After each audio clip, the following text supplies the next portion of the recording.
there. And we have about a 10-minute presentation from Reminder Media, and then I will get into a little branding session after that. Good morning. How's it going? You're on mute.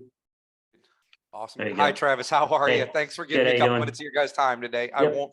I will keep it brief here. So let me go ahead, get my screen shared here, and we'll get started. So again, my name is Bobby Santerre with Reminder Media. I am sure a few of you guys that are on or aware of us prior, we are the ones that do the American Lifestyle, the Start Healthy, Good to Be Home magazines, and that's meant more for your sphere. I'm here to talk to you today about something that I help agents out with every day, which is prospecting for new business here. So as far as as farming goes, right? What is farming? Essentially, it's just a marketing outreach designed to increase your brand awareness in a specific area. So there are two types of farming. So you have geographic farming, which are targeting a specific area like a neighborhood or a zip code. And then you have demographic and niche farming, which we're targeting a specific subset of people. That could be first-time home buyers. That could be homeowners that are looking to sell again, types of homes, home values, things like that. We here at Reminder Media believe to get the best results, you want to marry those two together to get the most qualified list of prospects. So when going about choosing your farm area, I always get that question, well, how do I go about this, right? There's really three things you need to consider. And first and foremost, how much competition is in your area. So one, if there's agents that are doing business, but it's not saturated, then let's go ahead, we're gonna throw your hat in there and get your piece of the pie. On the flip side of that, if you are looking at an area and one or even two agents really dominate all the business there, it's a really tough market to break into. So we want to consider looking elsewhere and then maybe coming back to that once we get a return from the second area we took a look at to start farming. Secondly, how many households are in your area? So there's two sides to this coin as well too. So we want to make sure that it's large enough to generate the type of return that we're both looking for you. So if you're looking at a neighborhood and there's 53 homes in it, it's not a large enough sample size to be able to reach. On the flip side of that, if we're looking at a zip code and there's 2,500 homes that fit our demographics, that may be too large to be able to keep up with consistently. Ideally, most of my agents I work with kind of live in that 500 to 1,000 range to be able to send out on a month-to-month basis. And lastly, and more importantly, you want to consider the turnover rate. Any top coach is going to tell you that turnover rate needs to be above 5%. So when you take the number of homes that sold over the last year versus the total number of homes that are in that area, that should be no less than 5. If it is, they're not turning over fast enough to, again, generate the type of return that you and I are both looking for you when it comes to your farm area. So once we have your farm area chosen and we know who we want to target in that area, we've absolutely got to put you out in the most effective way possible in front of these prospects. We call this marketing fit marketing. So what exactly does that mean? So one, we need to connect with your farm area consistently and frequently. So that means they need to see you at least once every 4 weeks, but ideally even more so, because the more they see you, the more familiar they become with you, and it's going to increase your return on your investment. Secondly, we absolutely must send something out that's going to make an impact with these prospects. This is really where we differentiate ourselves the most. We follow what we like to call the 3 E's in terms of the content that we send out. And that's education, entertainment, and then endearment. And we have found if you focus on content like that, it really does help people remember you and your brand more so than your competition. And lastly, and most importantly, we have got to build trust. And that comes from face-to-face interactions. So that could be maybe walking the neighborhood or door knocking, leaving door hangers, being part of any community events in your area, open houses, things like that. But just really a chance to get in front of these prospects on a more personal level, to get that face-to-face interaction, to ultimately build that know, like, and trust factor that is necessary for you to be able to earn their business. So once we have all that figured out, how do we start off the campaign? We have 2 techniques that work best. First and foremost is our 8x8 or weekly campaign, and that's 1 card a week to your farm list for the first 8 weeks. Reason for this being is the rule of 7 in this kind of marketing, meaning that it takes 7 touch points to really solidify you and your brand in your prospect's mind. With the 8x8, we get a chance to get this done in less than 2 weeks or 2 months for you. Once that's over, most of my agents will roll into 1 card a month, and that just keeps up with the minimum recommendation by the top coaches to keep that brand awareness and familiarity alive. If the 8x8 is a little bit too aggressive or maybe a little bit out of budget for you to start, that is a-okay. So we have what's called our 12 direct or monthly program, which we're still sending it out once every 4 weeks for you on an automated clip. And again, keeps up with that minimum recommendation by the top coaches to really build your brand awareness. Either way, we're shooting for a 2% return on your investment. I'm sure you've heard that number before. That actually comes from Gary Keller when he wrote The Millionaire Real Estate Agent. So what will that look like for you guys? Now, this is just the national average sale price here. So if you want, take a screenshot of this here. You can kind of plug in your own numbers for it. But to give you an idea on what your ROI looks like, because I'm assuming, your houses are going to range anywhere from what, $500,000 all the way up to who knows, right? So yes, plug in your own numbers. But let's say we start off with our minimum 250 postcards and we're mailing once a month. Overall, your investment through the whole course of the year with us is going to be right around $2,900. If we're able to convert 2% of those into clients, we're going to bring you 5 new clients by year's end. And let's say your average home sale price is, $350,000. This gives you an idea of your gross commission before your yearly spend and all your splits and all that good stuff there. But the good news is for you guys being out in California, gosh, you get 1 closing out of a farming campaign, and that's if we do a terrible job. You're still on the extreme positive side of your investment here with us there. So that gives you an idea as far as the ROI. And again, what we're expecting for you as well too. We're not here to do the bare minimum. Again, that 2%, this is really what we're shooting for from a list of 250. So if you've tried farming before, or if you've talked to anybody that's farmed before and they're not seeing those kind of numbers, they're typically not achieving those numbers for 4 different reasons. First and foremost, not sending to the right audience, right? Maybe just blanketing an area and seeing what sticks. And obviously that tends to lead to a lot of wasted resources. So with us, we take a much more targeted approach to who we're mailing out to. Secondly, I hear this a lot as well too, not connecting consistently enough. And I'll hear agents will tell me they'll send out like just some just listens and just solds. And that's great. You absolutely want to market yourself where you have business, but at the same time, if that's all you're doing, it's tough to be consistent because you don't know as to when and where you're going to pick up those listings. Thirdly, the content is not impactful that they send out. You're just kind of sending out the basic card from the brokerage. Excuse me.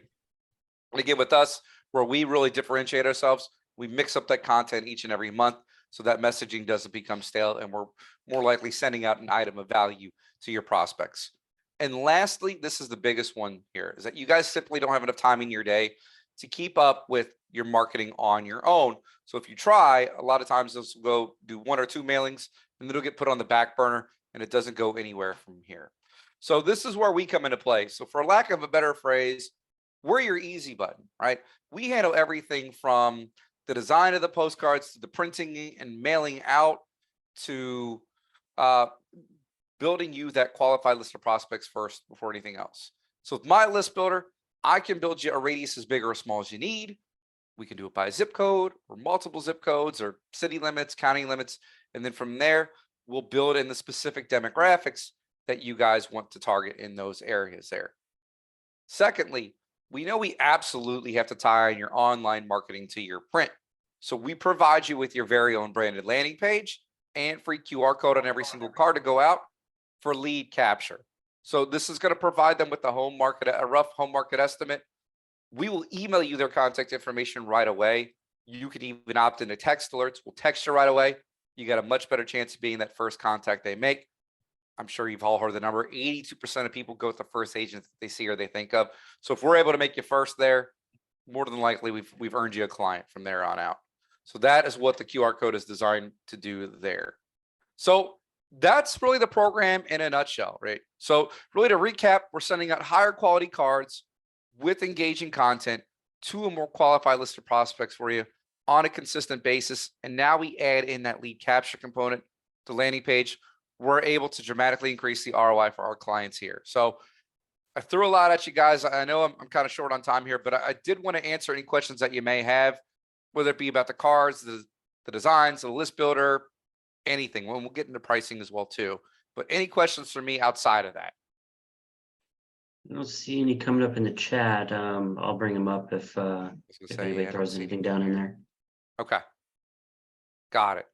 Okay, so that being said, let's go get in the good stuff, which is pricing. So our pricing includes everything. It's printing, postage, customization, graphics, QR code, your landing page, you name it. With us, there's no setup fee, there's no contract. So you're in control at all times. For the 8x8 campaign, as you can see, we start off at our reduced pricing of 77 cents per card. That's if you're doing a list of 250 or 725. And then once we go back to just once a month, we have our regular tier-based pricing here. So for me, when I work with you guys, whatever you're comfortable with, whatever fits your budget that you can be consistent with, we start there. We'll grow with the returns that we get. As a thank you to you guys, I have a couple incentives to be able to offer you for giving me a chance to talk to you today.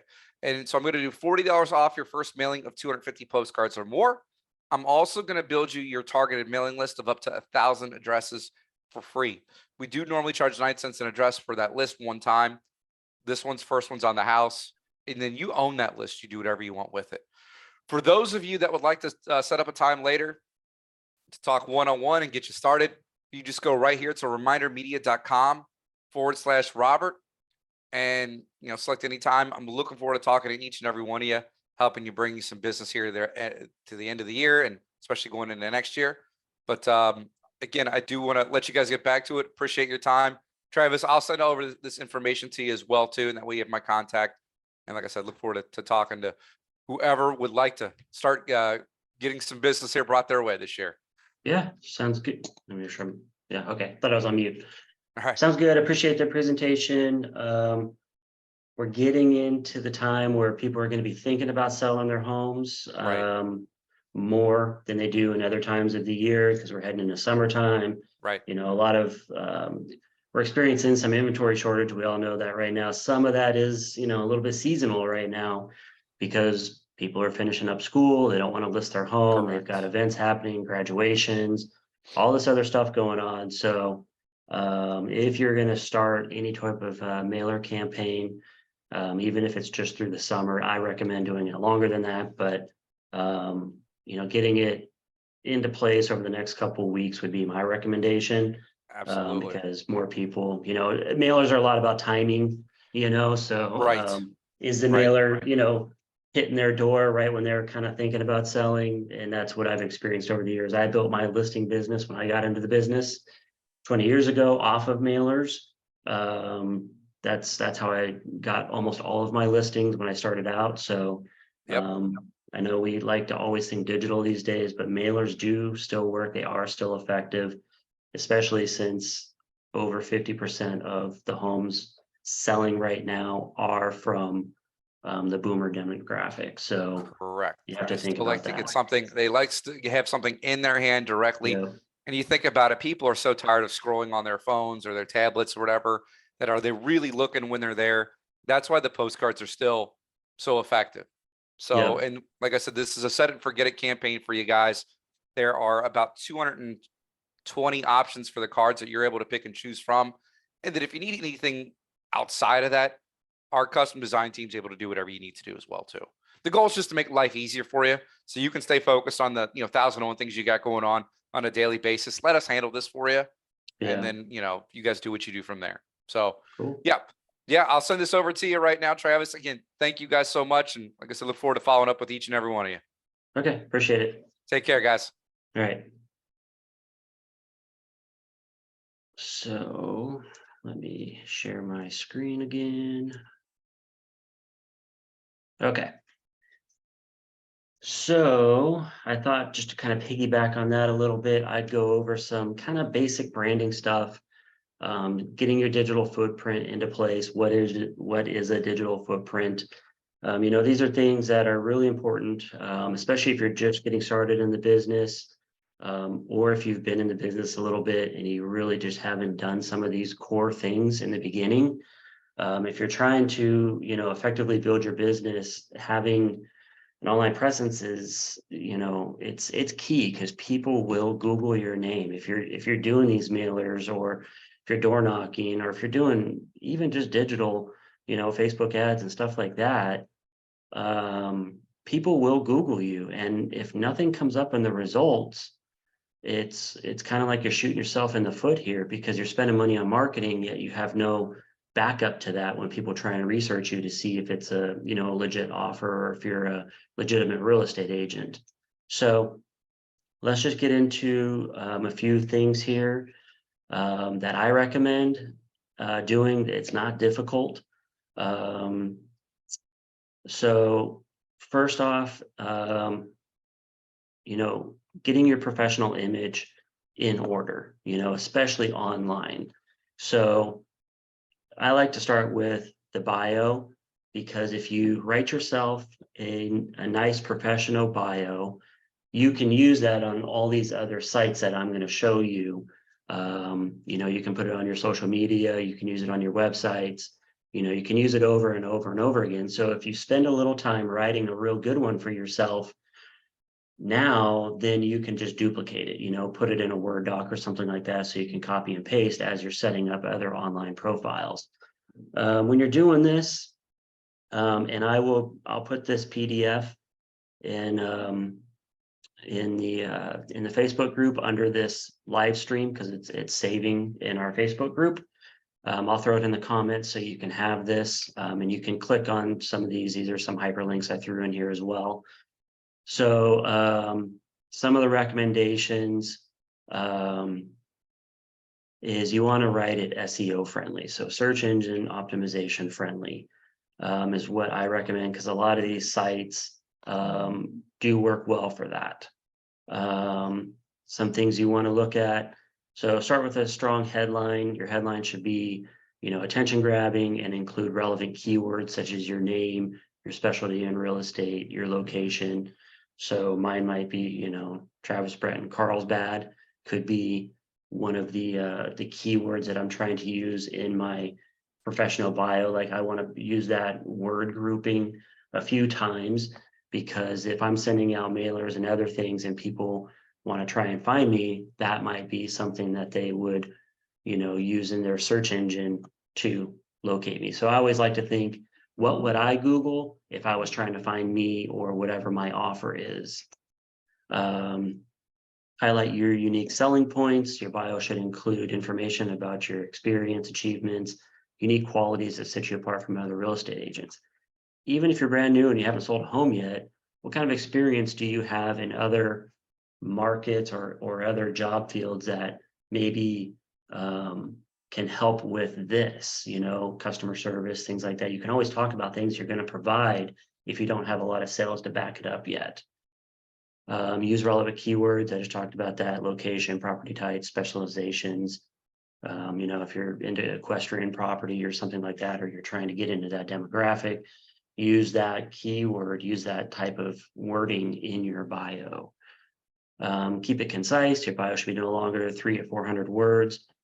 Focus on the most important achievements and experiences, and avoid adding unnecessary details. Use bullet points. Using bullet points can help break up a long paragraph and make your bio easier to read. Use bullet points to highlight your key points and achievements.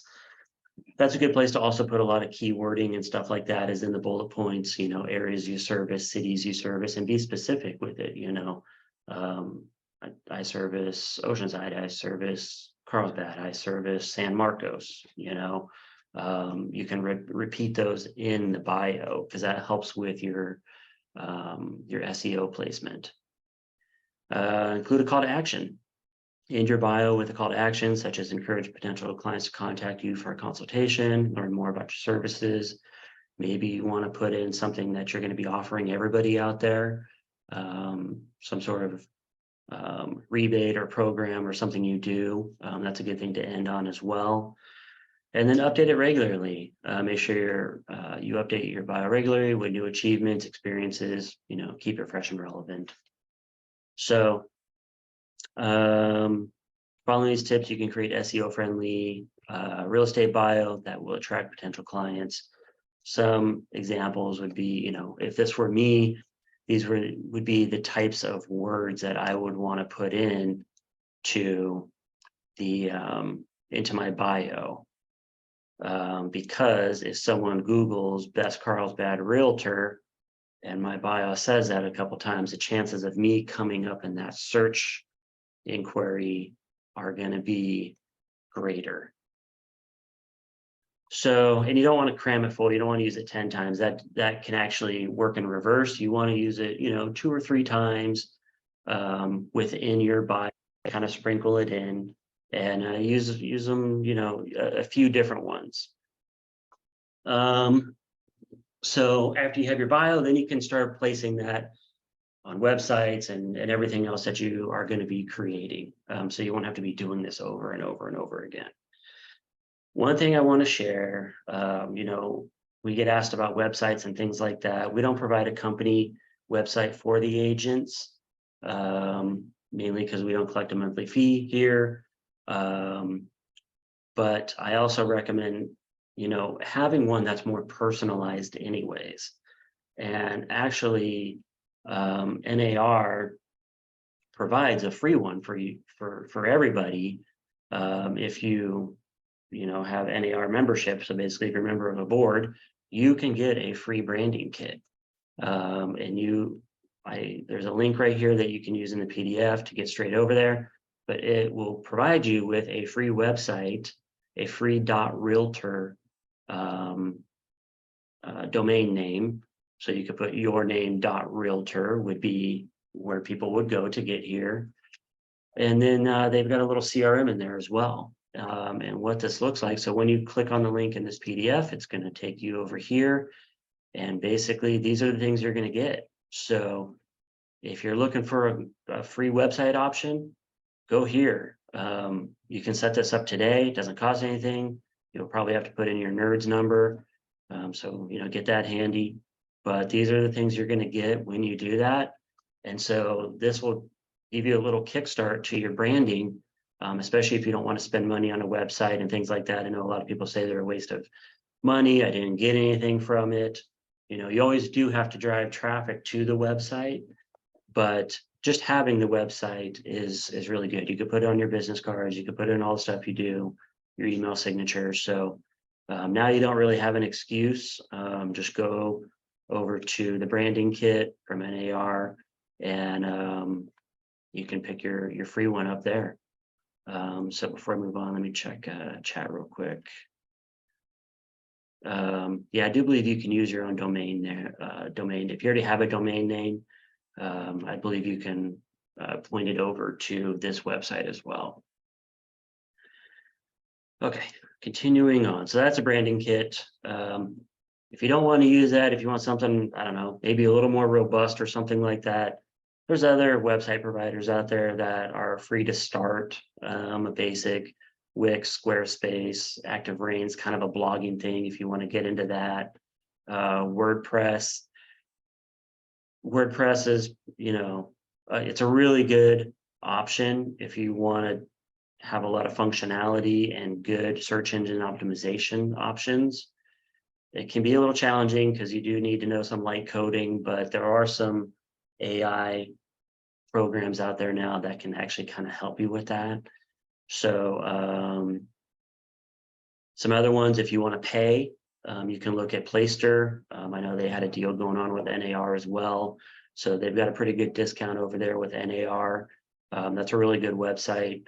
Property Base, Boomtown, KV Core. I mean, these can start to get a little expensive because they do have traffic options to drive traffic over to your site to generate leads, but there are some options there as well.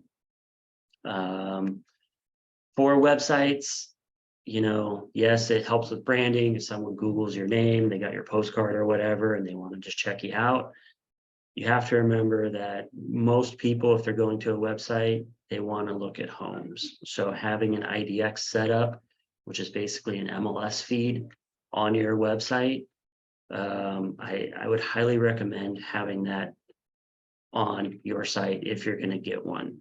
And then from there, you can do many different things that I'm not going to really get into today, but you can do some prospecting with that option and stuff like that as well. So look into the IDX. It's not always free. Some MLSs do provide a free link for this. Other ones have pass-through fee. It could be 10, 10, 20, 30, 40 bucks a month, or they have a yearly fee sometimes, or you can just pay all at once. So think about that though as a complement to your website so that you have some functionality there when you're driving traffic to your website for people to do something, which is search for homes and make inquiries on homes that they find. That's how you get your leads.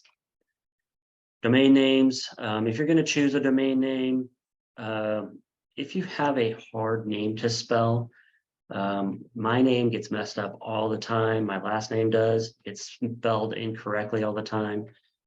It's only 6 letters long, but it gets spelled incorrectly. So personally, I don't know that I would use my personal name in my domain name because people incorrectly spell it all the time. So that's something you want to think about when you're creating your domain name, your .com or your .realtor or anything like that. You can make it localized as far as, an area that you're servicing. So it could be, for me, it might be North County, San Diego homesforsale.com or something like that.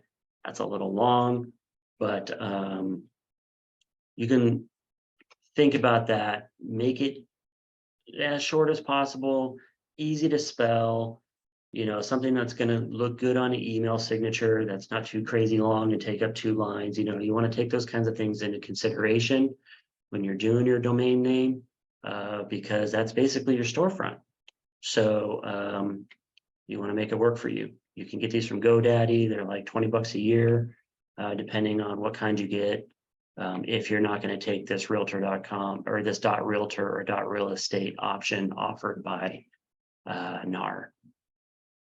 So here's some samples, northcountyhomes.com, susansellshomes.com, OC Homes by Jake, think about that kind of stuff. So it looks good, it's not too long, and it creates, a little bit of locality as well. Something I see a lot, I see a lot of people using personal email addresses for their business. Some of them don't really make sense. It's a name with a bunch of numbers after it, or maybe it looks like the family email. Go over to Gmail and get yourself, a business email address that you can communicate with. Same thing, if you have a hard to spell name, I wouldn't recommend using your name. I did that. I've had my email address for a long time. I mean, I got it, after Gmail kind of became a thing. I've had the email address for a long time, and people still misspell my name all the time. They say they sent me something and I didn't get it. It's because they threw in an extra letter or something like that. So, in hindsight, I don't think I would have done that again. And I have a fairly short name. So again, if you're getting a domain name, maybe you want to make it kind of similar. If you're going to be using a Gmail address that's not a branded email, like a Jake at, ochomes.com or something like that. But again, try and keep it kind of short. This needs to go on a business card and other things like that. You don't want it to take up too much space. So, keep it short and simple. If you're using the branded option, then again, you might just want to use your name at, Susan at susansellshomes.com or info at or something like that. Outbound voicemail greeting. I still hear a lot of them that are just the default from the phone carrier. That's not great. Or there's nothing. Or there's other ones I hear, a lot of background noise. It's kind of hard to understand. When you're setting up your voicemail greeting, again, this is kind of like part of your storefront. You want it to be professional sounding. You want to be, clear as to who you are and instruct them on what to do. Maybe you don't take a lot of voicemails or you don't check your voicemail very often. Maybe in your voicemail greeting, you want to say, for a faster response, text me at this number or send me an email or whatever it is. direct your clients on what is going to be your best way to, communicate with them. I give a couple samples here. We all know how to leave a voicemail message. Professional photos. So the headshot, check with your local board. A lot of them will either host events. Some of them do it weekly at their board meetings. They'll have a free headshot session. You can go in there. So, check in with them and see if you can get that done. If you don't have a professional headshot, if you haven't noticed or you haven't sold a lot of homes yet or anything here, we actually send out a monthly, top performers, congratulations, first sell home with Rise Realty, things like that. And if we don't have a headshot from you, then we just kind of stick the logo in there, and it's not quite as impactful for you. We're doing that for you to, be able to promote to your sphere of influence. You're like, hey, cool, I got this, recognition this month. And, again, on your website, your email signature, your cards, things like that. We live in a visual society now, so this is something that I do recommend. All right, so we'll finish up with digital footprints. So what is a digital footprint? Digital footprint is a word used to describe the trail and traces that people leave behind online, on social media, websites, or chats. A digital footprint is your online identity and individuality, and it's what makes you unique. It builds the online reputation or impression depending on things you do online. So why is it important to have one in real estate and mortgage? It establishes credibility. Today's digital age has many potential clients will search for real estate agents online before contacting them. So having a strong digital footprint can help establish credibility and make a positive first impression. It increases your visibility. So a strong digital footprint can increase an agent's online visibility, making it easier for potential clients to find them and learn more about their services. Builds a personal brand. So if you're trying to create some sort of brand and locality, this is, one of the steps you want to take to do that.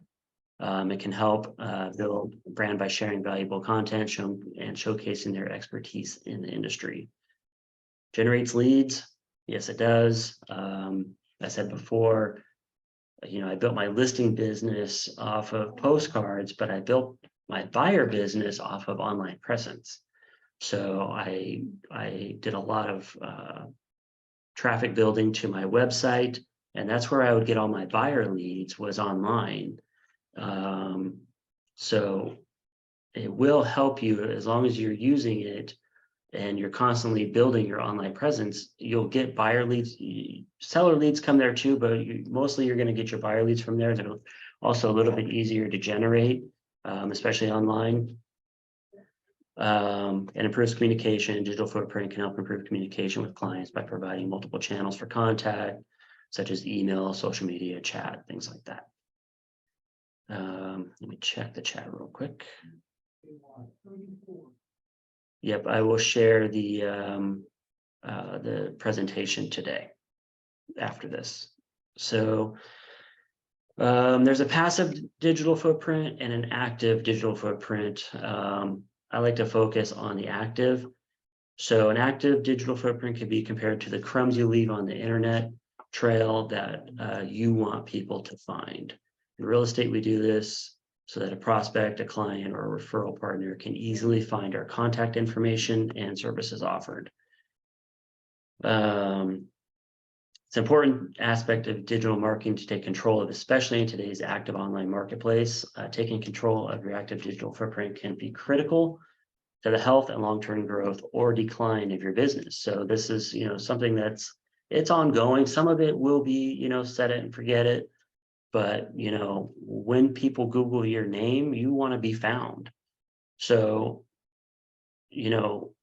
these search portals here, they do offer a free profile, and I really recommend setting it up, because when you take a listing or when you sell a property, it does syndicate to these sites. So when someone Googles your name, one of these sites is probably going to be in the top 3 of the searches, probably even before your own website.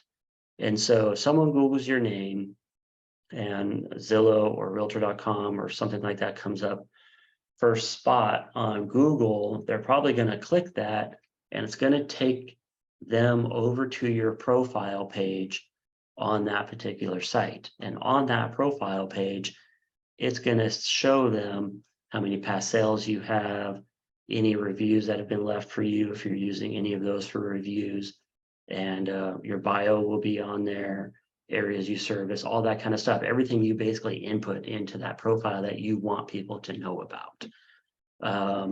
So I would go over there. They have a login option for professionals.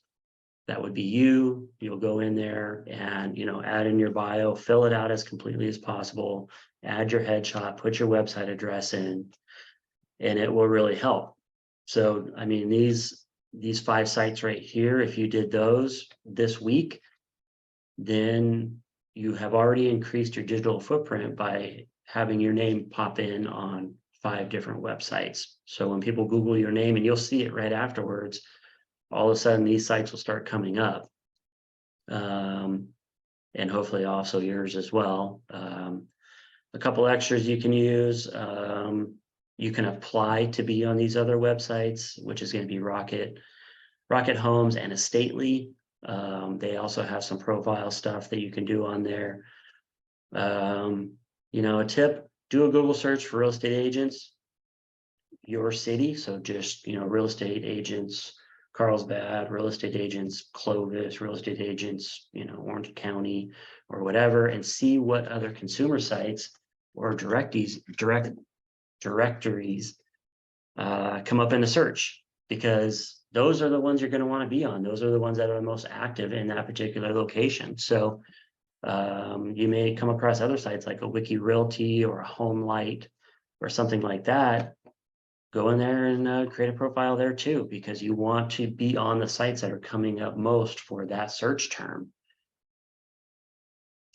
Top 3 social media sites. LinkedIn, I put at the top, even if you're not using LinkedIn. LinkedIn, I consider basically your online resume. So filling out LinkedIn, having a really good search engine optimization bio in there will cause LinkedIn to really rise up to the top. And even if you're not active on LinkedIn, it's a really good site to have your information on. Again, it's kind of like your online resume. Wrapping up, accelerating your digital footprint. If this is a route you want to go, which I highly recommend, because everything I just talked about is absolutely free, doesn't cost you money. It's just spending a little time doing it. Either sit down and knock it out in a day, or spend an hour a couple times a week kind of doing it, because it can get a little mind-boggling as you're going through these sites, and you don't really want to, it can get a little tedious, I guess is a better word. So, maybe you want to space it out a little bit, but all of this stuff is free, and it will help reinforce, people searching for you, what your business is about. So the best ways to accelerate your digital footprint is going to be the professional website. We already said you can get that over the branding kit with NAR. Optimize that website for search engine optimization. The easiest thing there is putting in some content about you, about some areas you service. Maybe you want to talk about some of the areas you service, and then using the keywords that we talked about. Leverage social media. So if you're active on social media, it's a great way to drive traffic. Creating the profiles like I talked about for Facebook, even Instagram, LinkedIn, things like that. That's going to help reach a wider audience and generate leads. Using paid advertising, if you have some budget, paid advertising can help real estate agents create a lead generating digital footprint quickly by running ads on social media, Facebook, Google pay-per-clicks, things like that. You can target potential clients based on their interests, demographics, and location.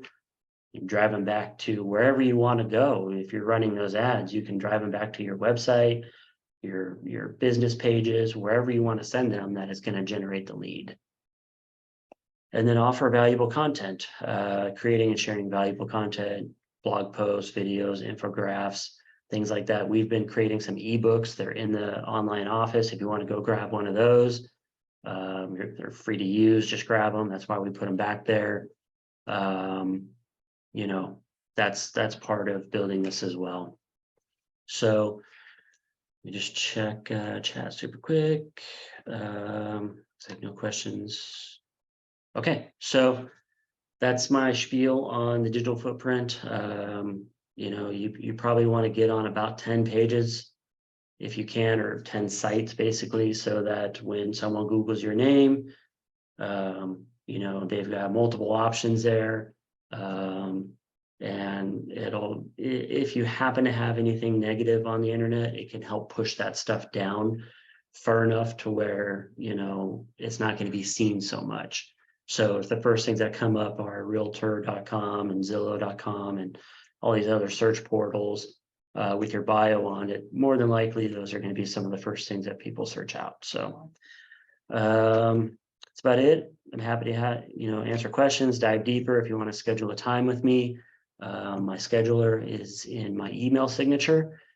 Feel free. It's also in the online office on the homepage if you want to schedule a time with me to, you know, dive deeper into you know, online marketing and, you know, setting up your presence and stuff like that.